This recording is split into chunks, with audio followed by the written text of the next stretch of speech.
Welcome students to my first online lecture, Standard 8th English. The first unit is The Best Christmas Present in the World. The author is Michael Morpurgo. This lesson takes you back to World War I, which was waged between the British and the Germans. Now in this unit, the author itself is a narrator. The characters which we are going to go through in this lesson are, as I told you, the author himself is the narrator. So as you read the lesson, he himself is talking about, I went to so and so, I found this. So the first character is the narrator, Michael Morpurgo. He is talking about Jim Macpherson. Jim Macpherson is a British soldier. The second character is Connie. Connie is Jim's wife. That means she is Mrs. Jim Macpherson. Then there are two other words which are used, that is Fritz. Now Fritz, as you know students, when we don't know anybody's name, we call it by a common nickname. So Fritz is a common German name which is used in the second part of the lesson. And same way Tommy, which is a common British name. Now the whole unit is divided into three parts. Today we are going to study about part 1 and part 2. Now as I told you, the narrator in part 1 describes about his visit to a junk shop. So in part 1 we are going to study about the author's visit to a junk shop which is in Bridport. Why does he go there? And what does he finds there? The author visits a junk shop in Bridport. Bridport is a place in England, and he wishes to buy a roll-top desk. On inquiring, he sees many desks, but one he found was a roll-top desk which was not in a very good condition. See, from the word junk shop, you will come to know that junk shop means you will not get fresh new things. The things which are old, unwanted, those things we sell it out which are of no use. So that shop was called a junk shop, and the author finds a roll-top desk which was not very attractive, which was clumsily mended.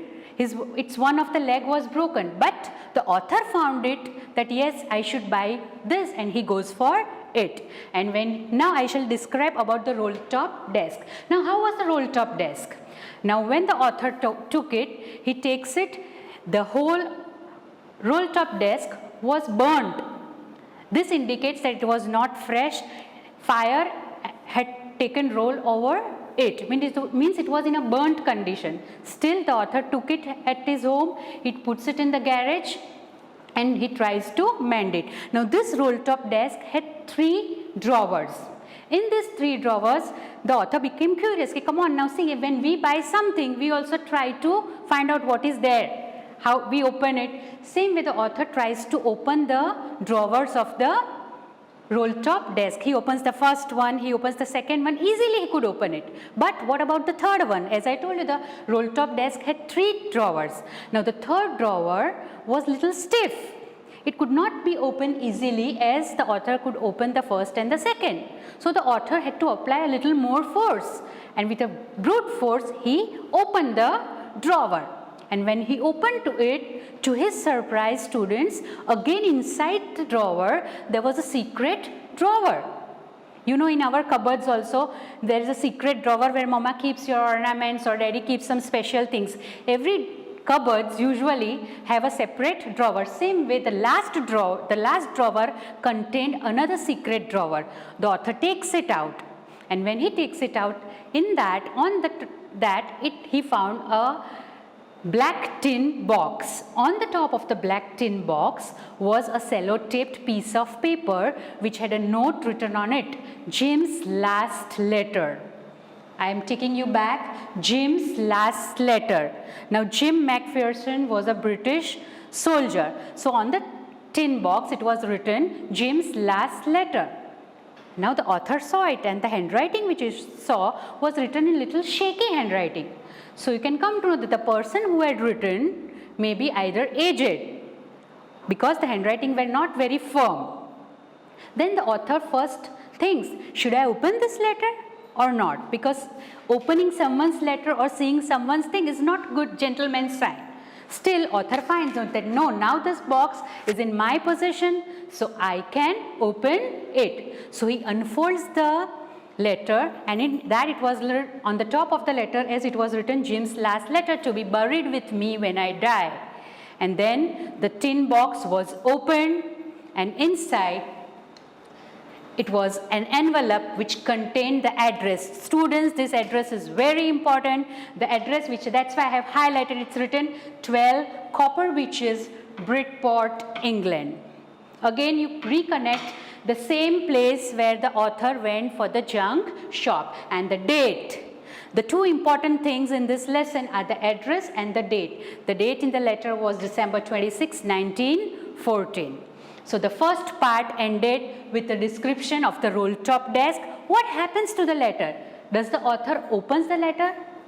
He feels it necessary he should open. Okay students, now we come to the second part of the lesson, that is Jim's letter. Now this part describes Jim's letter to his wife Connie. If you refer your textbook, it starts with dearest Connie. So we assume that Jim calls his wife as Connie. Now Jim's letter, in this letter Jim describes, he just writes to his wife that he is in a very good mood when he writes this letter, because he never assumed that this could be the condition on the Christmas Eve. Now in the second part of the letter, Jim is on the war front with the Germans, and there on the Christmas Eve, he just describes that in the Christmas morning, when they were busy in the trenches are the dugouts where usually the soldiers hide. They saw that the enemies, that from the German side, they are shaking the bottles and waving, "Hey, good morning." So one of the soldiers, when he came to know that someone is waving from the enemy's side, he just waited. He just asks others that don't respond to them, because this might be a trap to collect the British soldiers. So again somebody greeted them, "Good morning, hello, Merry Christmas." Still the British soldiers were in a dilemma whether to respond to them or not. Soon again a troop of soldiers, they started coming ahead on a place called No Man's Land. Now students, this No Man's Land is a area which neither of the countries share its borders. Either the enemy side or both the countries where they don't share their borders, that area is called a No Man's Land, which do not belong to anybody. Now to this place, these soldiers came together, and the German soldiers and the British soldiers, they exchanged greetings because they never knew the name, so they started calling them by Fritz and Tommy. Fritz is the German name, "Hey Fritz." That means you have to take it that the British soldier is calling the German soldier by a nickname called Tommy. So Tommy and Fritz are the names used by the soldiers of each army. Now they started meeting each other by waving white flag. Now white flags are the sign of peace. So on that particular day, it is assumed that even soldiers did not want war. They just wanted to celebrate Christmas, the festival which brings you back to love, peace, joy. And on the No Man's Land started the celebration by singing, dancing and enjoying whatever food they had. That included cakes, marzipans, sausages and the beverages which they had.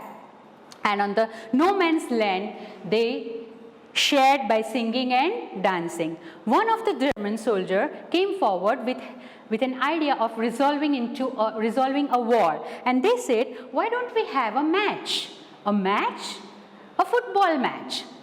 So here Jim was on the war front, so Jim gives an excuse that not a football match, we can have a cricket match, because as you know, we British are very good at cricket match. Now children, you might be thinking, why British English people are, because cricket originated in England. So Jim preferred English, but anyhow they both agreed that we should have a football match. And students, within few seconds, the grey coats and the khaki coats were dumped aside on both the sides as goal post, because there was no goal post, because it was a no man's land. And for you just think that for a while the whole no man's land was taken into a football match ground, with one side as goal post, the coats piled on one above the other, and the soldiers had a football match in which the Germans won the match. Now this shows that even the soldiers, they did not wanted war. Actually, it is said that wars are not born, wars are not waged, but they are born in the minds of the people. So Jim conveys all this in the second part of the lesson to his wife, and he tells that the best option which the German soldiers, and we agreed on everything, that was that the war should not be option, because in the war there are destructions, there are casualties, there are deaths, children become orphans, wives become widows, and a lot of destruction which is caused. So here, when he ends the letter, his resolution to war was peaceful coexistence. Live and let others also live.